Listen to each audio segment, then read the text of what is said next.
특별 새벽기도를 통해서 우리는 제자들의 마지막 영성이라는 제목으로 말씀을 나누고 있습니다.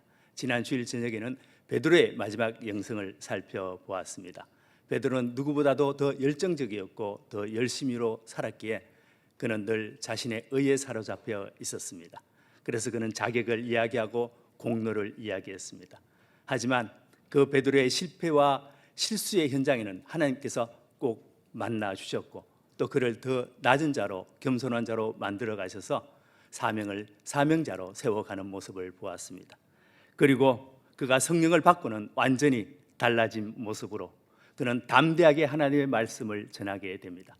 옥에 가고 매를 맞고 또 협박을 당하지만 그는 오히려 그러면 그럴수록 더 담대하게 복음을 전하게 되고 그 하나님으로부터 능력받는 그 핍박을 오히려 그는 기쁨으로 받아들이게 됩니다.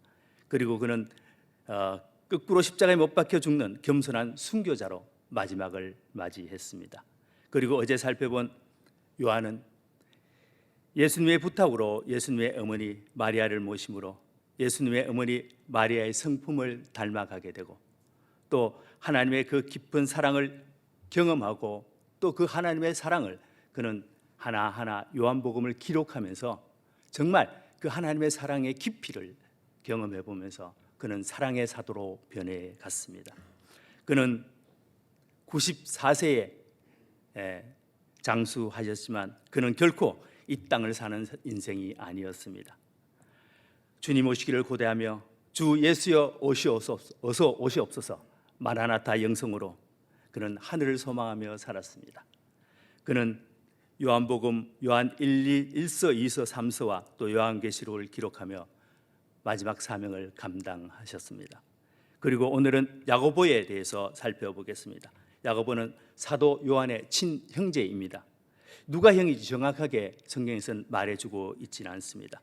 성경의 기록을 보면 요한보다 야고보를 먼저 이야기하는 경우가 많이 있습니다. 처음 예수님이 제자로 삼으실 때에 그 장면에서도 세베대의 아들 야고보와 그 형제 요한을 보시니라고 말하고 있습니다.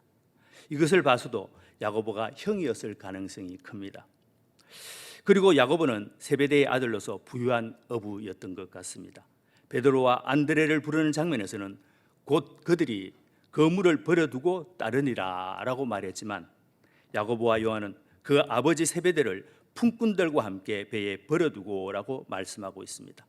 야고보의 아버지는 세베대는 품꾼들을 많이 부렸고 여러 척의 배를 가지고 있는 갈릴리 지역에서 지역의 유지였고 재력가였음을 알 수 있습니다.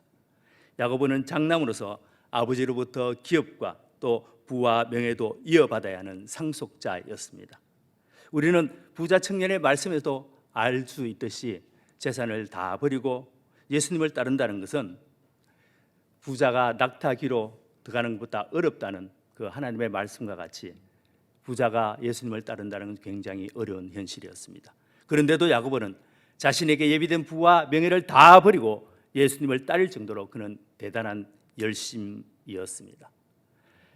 예수님은 이 야고보의 열심을 아시고 베드로와 요한과 함께 예수님의 핵심 제자 3명으로 삼으셨습니다. 특별히 이들을 훈련시키는 것을 보게 됩니다. 예수님의 핵심 제자 3명을 예수님께서는 특별히 그들은 따로 훈련을 시켰습니다. 회당장 야이로의 딸을 살리실 때도 이 3명의 제자들만 데리고 와서 기적을 경험하게 하셨습니다. 변화산에서 놀라운 하나님의 하늘나라를 경험할 때도 이 3사람만 데리고 갔습니다. 그리고 겟세마네 동산에서도 기도하실 때도 이 3사람만 따로 데리고 와서 기도하셨습니다. 야고보는 이런 예수님의 가르침 속에서 누구보다 예수님에 대한 열심이 가득했습니다. 그래서 때로는 그 열심이 과하여 그런 실수할 때도 많았습니다. 그래서 예수님께서는 별명을 지어주었는데 보아느게 바로 우레의 아들이라는 별명을 지어주었습니다. 또 욕심도 많았고 야망이 커서 어머니를 통해서 예수님께 청탁을 넣어 높은 자리에 앉게 해달라고 부탁하기도 했습니다. 이런 야고보가 어떻게 사도 중에서 최초의 순교자가 될 수 있었을까요? 우리는 이런 고민을 많이 해봅니다. 예수를 믿으면 과연 우리의 기질이 변할까요?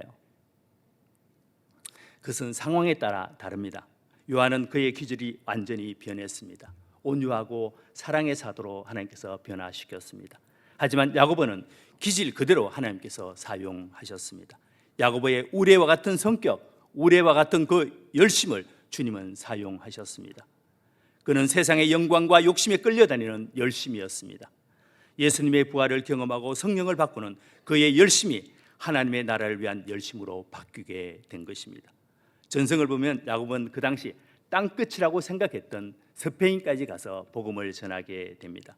그 당시 땅끝이라고 했던 스페인까지 갔다는 것은 그의 열심이 얼마나 컸던가를 알 수 있는 것입니다. 그는 스페인에서 복음을 전하게 되고 스페인에서 많은 교회를 세우게 됩니다.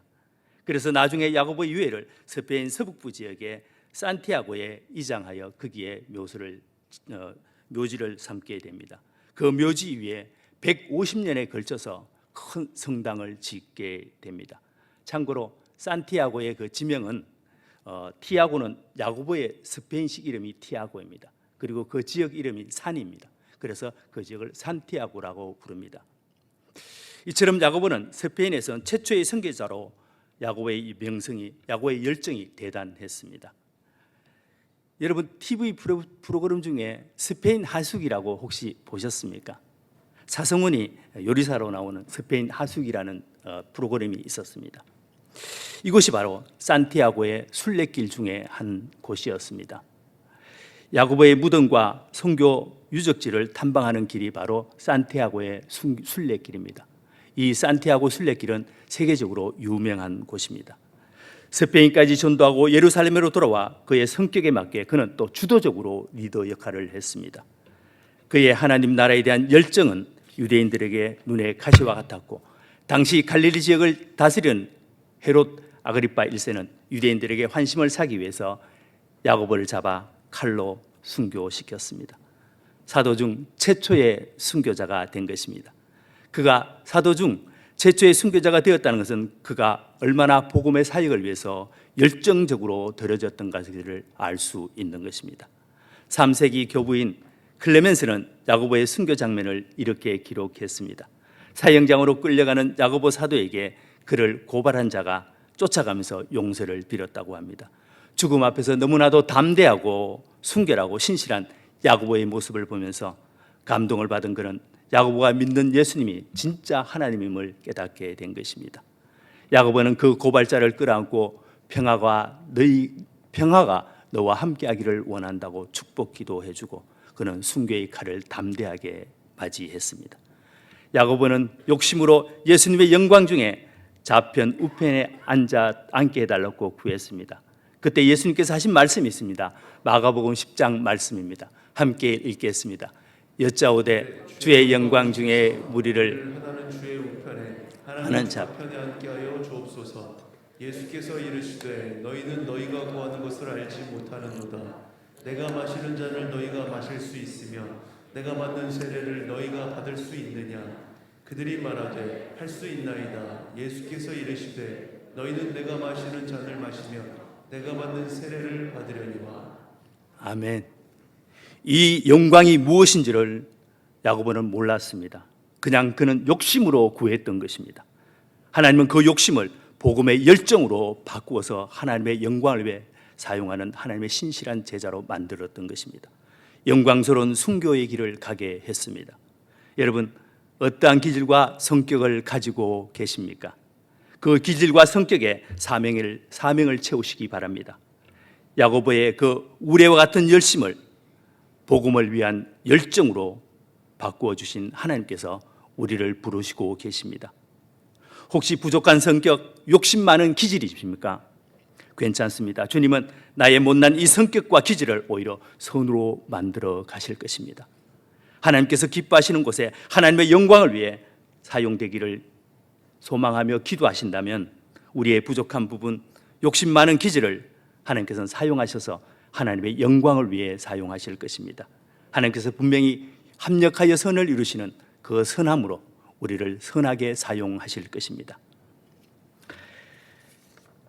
사도행전 12장 처음에서는 야고보의 순교의 장면을 기록하고 있습니다. 우리 사도행전 12장 1절 2절 말씀입니다. 그때의 헤롯 왕이 손을 들어 교회 중에서 몇 사람을 헤아려 하여 요한의 형제 야고보를 칼로 죽이니 야고보는 사도들 중에 제일 먼저 순교를 당하게 됩니다. 이때부터 본격적으로 예루살렘에 핍박이 시작된 것입니다. 예루살렘 교회가 와해되고 없어지는 것 같은 느낌이 들 정도로 엄청난 파장을 갖고 오게 됩니다. 그런데 놀라운 사실은 오히려 복음의 역사가 더 확장되었다는 사실입니다. 예루살렘 교인들은 유럽 전역으로 흩어지게 됩니다. 그리고 온 유럽 대륙이 본격적으로 부흥의 역사가 일어나는 계기가 되었습니다. 그러면 예루살렘 교회는 와해되고 없어졌을까요? 우리 사도행전 12장 마지막 부분입니다. 23절 24절입니다. 같이 읽겠습니다. 헤롯이 영광을 하나님께로 돌리지 아니하므로 사자가 곧 치니 벌레 먹혀 죽으니라. 하나님의 말씀은 흥황하여 더하더라. 아멘. 야고보를 죽였던 헤롯은 천사들에 의해서 그는 죽임을 당하게 됩니다. 그리고 또 뭐라고 말씀하고 있습니까? 하나님의 말씀은 흥황하여 더하더라 라고 말합니다. 오히려 복음의 역사가 나타나 부흥의 불길이 일어났다는 것입니다. 복음은 한 번도 막힌 적이 없었습니다. 복음은 사람과 환경과 주위 여건에 따라 좌지우지되지 않았습니다. 복음은 하나님의 능력이기 때문입니다. 오히려 막으면 막을수록 억압하면 억압할수록 복음의 역사는 더 활발하게 부흥을 이끌어냈습니다. 복음 그 자체만으로 살아있는 생명력이 있기 때문입니다. 복음이 바로 예수 그리스도이기 때문입니다. 로마는 끊임없이 기독교인들을 말살하려고 했습니다.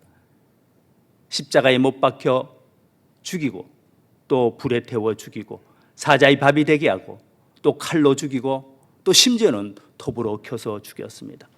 그러면 그럴수록 더 복음의 역사가 확장되었습니다.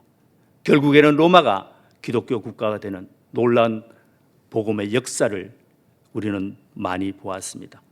복음은 그 자체만으로 능력이 되기 때문입니다. 조금 오래전의 일입니다. 한 17년, 18년 전의 일인 것 같습니다. 제가 중국 단기 선교 중에 일주일간의 선교 일정을 마치고 상해로 돌아와서 휴식을 취하는 중에 일정이 없는 신실한 성도님의 초청을 받아 그 성도님의 사업장을 방문하게 되었습니다. 사장님이 여성분이셨는데 얼마나 신실한지 매일 종업원들과 함께 예배드리는 그런 신실하신 사장님이었습니다. 그날 함께 그 종업원들과 점심을 먹고 또 함께 예배를 드렸습니다. 그런데 우리가 생각하는 예배하고는 조금 다른 예배입니다. 목사님이 설교하고 기도하고 그런 예배가 아니라 오직 찬양과 기도만 하는 예배였습니다. 얼마나 뜨겁게 열정적으로 찬양을 하든지 오히려 저희들이 놀랐습니다. 혹시 이러다가 발각되면 어떻게 하지? 걱정할 정도로 그들은 뜨겁게 찬양하며 통성으로 기도했습니다. 그렇게 마무리될 즈음 사장님께서 우리 선교팀에게 자신을 위해서 기도해달라는 부탁을 했습니다. 지금 자신이 3일째 금식을 하고 있는데 너무나도 영적으로 눌림이 있고 너무나도 영적으로 답답하다는 것입니다. 그래서 우리 선교팀이 사장님을 둘러서서 손을 뻗고 기도하기 시작했습니다. 처음 저는 대적 기도를 시작했습니다. 어둠의 영아 떠나갈지어라고. 그런데 대적 기도가 나오지 않고 자꾸 축복 기도가 나오기 시작했습니다. 그래서 저는 끊임없이 그 사장님을 놓고 축복하며 기도하기 시작했습니다. 그런데 하나님께서 세 가지 말씀을 나의 마음에 새겨주는 것입니다. 첫째는 하나님께서 그 사장님의 마음을 받기를 원한다는 마음이었고, 두 번째는 이 사장님을 통해서 이곳에 교회가 세워지기를 원한다는 마음이었습니다. 그리고 세 번째는 그것 때문에 사장님이 핍박을 받을 것이라는 말씀을 내 마음에 새겨 주었습니다. 그래서 기도하면서 하나님, 첫째 말씀과 둘째 말씀은 너무나 좋은 것입니다. 하지만 세 번째 때문에 너무나도 힘드네요. 하나님, 절대로 핍박은 안 됩니다. 중국에서 핍박받는다는 것은 그 당시에는 순교나 마찬가지입니다. 하나님, 절대로 이 사장님 순교시키면 안 됩니다. 그렇게 기도하고 있는 중에 하나님께서 이 세 가지를 입으로 크게 선포하라고 말씀하시는 것입니다. 그때 팀장님께서 기도를 마무리하면서 한국 사람 두 사람이 마무리 기도로 기도회를 마치겠다고 이야기를 했습니다. 이내 한 사람이 이제 마무리 기도하기 시작했습니다. 그래서 저는 기도했습니다. 하나님, 저는 선포할 수 없습니다. 어떻게 이곳에서 핍박을 받는다고 내가 기도로 선포할 수 있습니까? 핍박받는 것은 순교나 마찬가지인데 절대로 안 됩니다. 저는 못합니다. 그런데 계속해서 하나님께서는 선포하라는 말씀을 주셨습니다. 그래서 제가 하나님과 타협을 했습니다. 하나님, 지금 한 사람이 기도하고 있는데 이 사람이 기도가 끝나고 1분 동안 아무도 기도하는 사람이 없으면 그러면 제가 선포하겠습니다. 그리고 그 한 사람의 기도가 마무리되었습니다. 그런데 아무도 다른 사람이 기도하지 않는 것입니다. 여러분, 기도 중간에 1분 동안 침묵을 한다는 것은 굉장히 긴 시간입니다. 그래서 저에게 주신 이 말씀이 하나님의 뜻인 줄 알고 제가 마무리 기도를 시작했습니다. 주님, 이 사장님 마음을 받아주시길 원합니다. 그리고 이 사장님을 통해서 이곳에 교회가 세워지기를 원합니다. 그리고 그 교회 때문에 이 사장님이 핍박받을 때 하나님께서 지켜주시기를 원합니다. 그렇게 간단히 기도하고 마무리했습니다. 제 기도는 한국말로 했고 통역을 하지 않았습니다. 그런데 기도회가 마무리되고 사장님께서 너무나도 행복해 하시며 마음의 평안이 찾아왔다고 기뻐하셨습니다.